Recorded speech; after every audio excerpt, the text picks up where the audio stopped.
We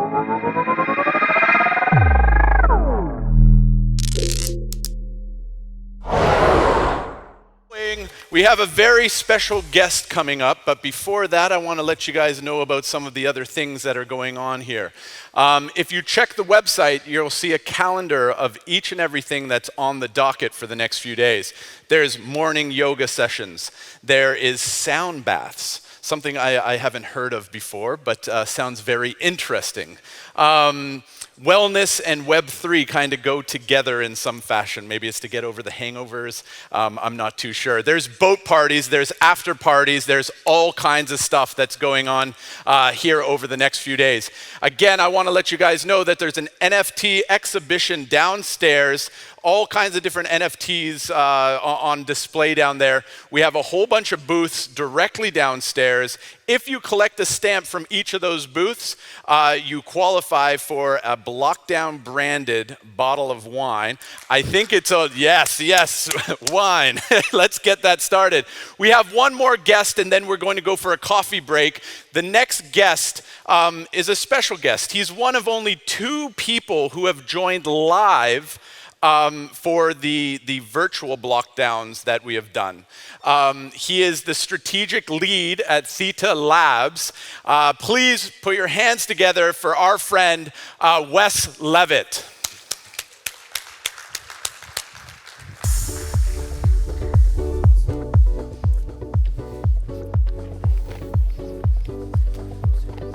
Hey, how's it going, everyone? I'm Wes Levitt, head of strategy at Theta Labs. Whoa. What is that? All right, I don't think that's me. So thanks for joining every day. I'm excited to be here. First time in Croatia. It's a beautiful venue. So shout out to EAK team in Erhan. Knew it was going to be a good one when I saw him at Paris Blockchain Week last month, and I kept calling it the BlockDown Conference. And he stopped me very quickly and said, BlockDown Festival. It's a festival. And yeah, if you look at the itinerary, it's going to be pretty fun. So what I'm here to talk about today is our new initiative for scaling the Theta blockchain. It's called Theta Metachain, and more specifically, how we introduce this to scale to meet the needs of Web3 enterprises. So if you're here, I probably don't need to define from the start what Web3 means, but suffice to know that we work with a lot of companies in the media and entertainment space. We'll get into that in a bit, but that's our whole focus at Theta. And we've noticed in the last year or two, almost universally, they've talked about how they've felt the need to develop a Web3 strategy.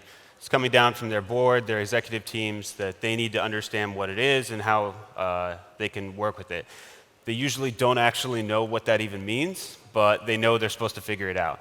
And I think it's mostly a reaction to them realizing that the current models of value capture of their users with nothing given back to the users actually creating value is starting to fade away or become unpopular enough that once a Web3 alternative comes along, they're going to need to meet that or they'll be left behind. So let's see if this goes forward. Yeah, a little background on Theta. So like I said, we're focused on media and entertainment. We launched in 2017 out of our own video platform. With seed investment from Sony, Samsung, and some other entertainment companies like Bertelsmann and Creative Artist Agency. And the core product we built is the Theta Network, which is a video delivery network that works peer-to-peer with blockchain incentives. So in layman's terms, what that means is we created something that lets users that are watching a given video on a video platform relay that to other users in their nearby area and earn token incentives for doing so. And the benefit to video platforms that use this is it takes some of the burden of that video distribution off them and pushes it onto the peer-to-peer network. So think of it as BitTorrent in a sense, but used for the actual content owners instead of for us to pirate things. It's kind of an oversimplification, but that's good enough for now. The backbone of that is we have about 125,000 users running what we call our edge node software. And that's the actual piece of software they run that lets them ingest video and relay it to other users nearby. Second big piece of our ecosystem is our Theta Drop NFT marketplace. We started this last year mostly in response to some of our early investors saying, basically, this is all our clients want to talk about. You should get in this space if you have any interest. Creative Artist Agency, like I said, they invested early and they said, we've got a list of clients that are ready to go. So we launched this and pretty quickly onboarded some of their clients like Katy Perry, who did some jobs with us. Right now we're working with American Idol for their current season, so every week you can collect packs of NFTs from American Idol contestants, and then you watch the show, and if your contestant continues on, then you earn more and more prizes. So it's a pretty cool interactive way of working with their show, and a great way of showing what we think of as sort of the next step for NFTs beyond just your profile pictures. And then lastly, a piece of middleware we've developed called Theta Video API. This is sort of an easier way of accessing the Theta network I referred to, the video delivery system. You can just send any video to this API, and you get back a URL that you can embed in your website. And anyone watching that video is now able to share it peer-to-peer. No download, no install, anything like that. So just an easier way of getting users onboarded to this. Real quick on the network I mentioned. So we have about 125,000 users around the world running this edge node software now, mostly for video relay, but you can also, these users also use their excess CPU to transcode and encode video. And then later this year we'll run out storage as well. So then you have the whole stack, basically. You can ingest video, transcode it to other bit rates if you need, and then relay it to users. And from the standpoint of these people running the edge nodes, the big benefit is you just have more ways to contribute to the network, and therefore more ways to earn for it. Last quick thing on background. So in the status quo, our consensus mechanism for Theta, it's called multi-BFT. That's our own team's proprietary consensus mechanism, but influenced a lot by Tendermint BFT, if you're familiar with it. So the big change is that it's a two-step process now. It has a set of validator nodes that quickly come to consensus. That's run by Theta Labs, community members, as well as some large enterprises like Samsung, Sony, Binance, that are running validator nodes.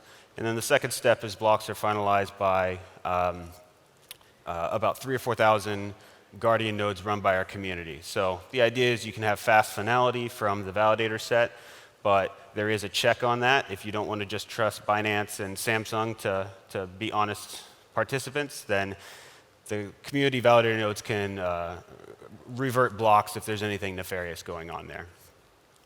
So that's kind of where we got to today, but the problem is, even though Theta is a relatively performant blockchain, been running since 2019, never had a chain halt and so on, we started to realize as some of these businesses are coming to us and wanting to onboard that we're nowhere near the transaction throughput that they'll need. Even a mid-sized video platform is going to bring 10,000, 50,000, 100,000 transactions a day.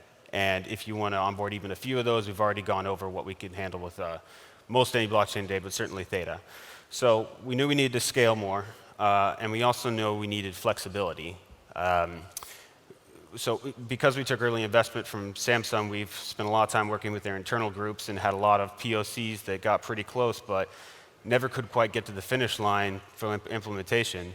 And a lot of the times that would fall at the end on something about our blockchain that they couldn't change, like they didn't like the fee structure, or they didn't like that part of it was governed by Binance or blockchain ventures, and they didn't like the legal aspects of that, of who was controlling the blockchain, so things like that.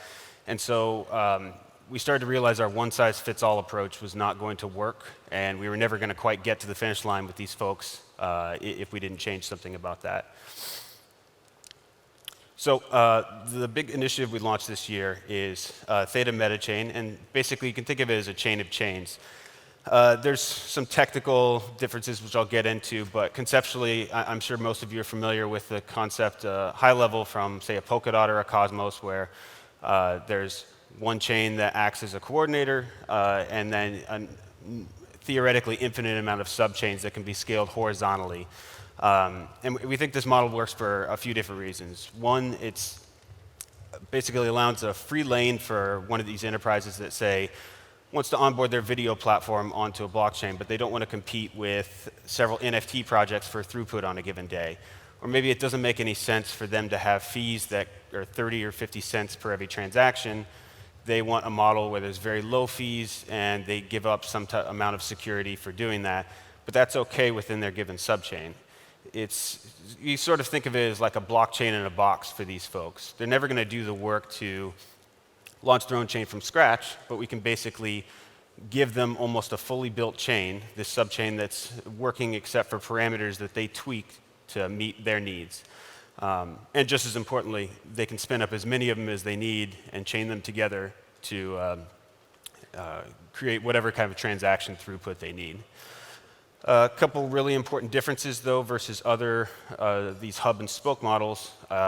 Just like the Theta blockchain today, which effectively becomes the main chain in this diagram, it's EVM compatible as well as all the other subchains are. So easily portable, any application you build between chains, and also with most of the main smart contract platforms as well, or at least the most significant ones.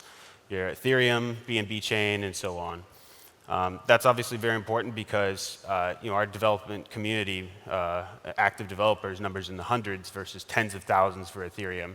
It'd be nigh impossible to think we're going to steal away most developers if we have a totally different framework to work in. So we think it's very important that a developer that's become familiar with Solidity and can develop on Ethereum can switch back and forth very easily. The other big difference is that all gas fees are paid on any chain in the exact same denomination, Theta Fuel. This is pretty critical if you've ever used Cosmos and notice you have to pay gas fees, sometimes with 2 different tokens on 2 different chains to transfer cross-chain, which is a huge barrier if you want projects to actually work together on different subchains, because it's like having to have Nostra Vostra accounts for international currencies. You have to always have the other currency to be able to make the change instead of having one you can easily transact in between countries.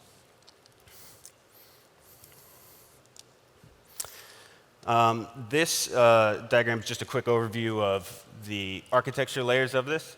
And I really like this because it really captures how a lot of this can be obfuscated to the end user. So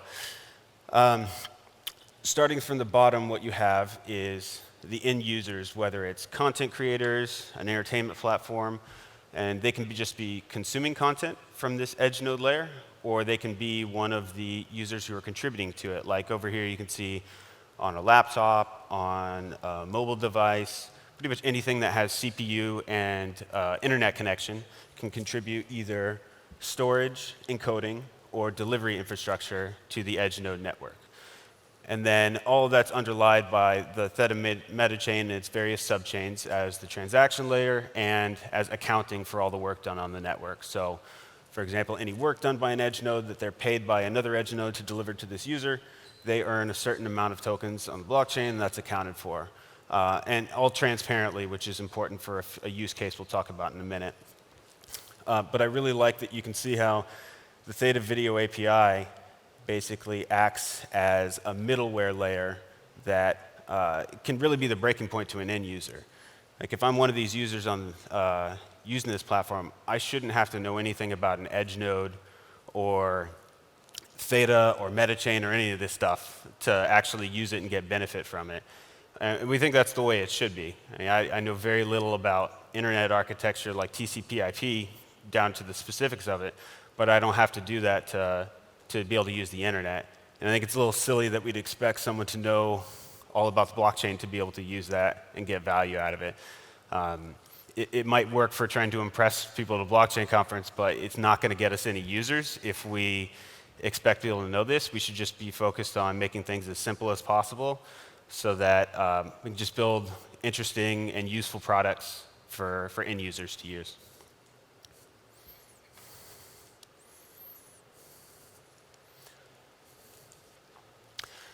And then lastly, so the timeline on this, we're very early in our development for Metachain. We're sort of in the shop now creating it. There'll probably be something like a sneak preview alpha release in the summer of it, but we're already in discussions with several projects that are going to come on and aiming for an October testnet release and December mainnet, assuming testing goes all well. So a few that are already looking to come on board. Replay is a really exciting one that we just led the seed round for. They're a really talented team by Chris Arvapalli and Matty Arvapalli, as well as Dan Goikman. They all have deep experience in the video space, and they basically are exactly the type of team that sees the problem we're trying to solve, because they've worked at the video platforms and the middleware products before that tried to address these issues and couldn't with the existing tools. So what they're building specifically is a video tracking and payments platform. What that means is they are trying to break the logjam of how a creator gets paid. So right now you might create a piece of content, it goes through several publishers, and by the time that chain reverses itself and you get paid for along the way for every time someone watches your content, it's been 6 months. And you may not even know how much you're getting paid relative to your views. There's no transparency whatsoever. So what they're doing is taking the quality we talked about on the last slide of everything being transparent and the work being done on Theta Network and translating that into human-readable views for a given piece of content. So then they can report that back to creators and say, you're getting paid fairly based on what we saw there. So there's one that's getting started and is already working with us internally to build a subchain there. MetaPass is also one we're really excited about. This is one that came out of one of our hackathons, and they're doing NFT ticketing for both online and offline conferences. The key distinction here, which there's a few NFT ticketing platforms, and you probably used Yellowheart to get into this conference, which was not the easiest experience, at least on my end, but we think that the idea is sound, and we like that MetaPass is a crypto-native company that's doing this, as opposed to Yellowheart, which seems all right for now, but it is owned by Live Nation and Ticketmaster, the same people who add $100 in fees to your $100 in tickets. So we have our doubts that that will be the one that really realizes the Web3 vision, and we think a company like MetaPass will be better off taking that crown. And the last we're really excited about is there's a national US TV channel. They're spinning off a new video platform that they want to be Web3 native, and from the start to basically give ownership of the assets of the platform back to the users. So if you contribute content, you earn a piece of anything that is earned from those views, or you have a say in what content actually goes on the network. So that's another really exciting one. Unfortunately, it's not finalized, so I can't say anything about it, but we're hoping to have that out later this year. And then more broadly, if project teams are looking to build on something like Metachain, I'd love to talk to you this week. We definitely have a lot of developer resources available and token incentives. So for the right project, if it's high quality, we are looking to put value out there and bring you on. As long as it's not an algorithmic stablecoin. I think we're off those for a while. But yeah, find me later this week, or you can find more information about Theta anywhere, and we'd love to chat more. So thanks for your time, and enjoy the conference.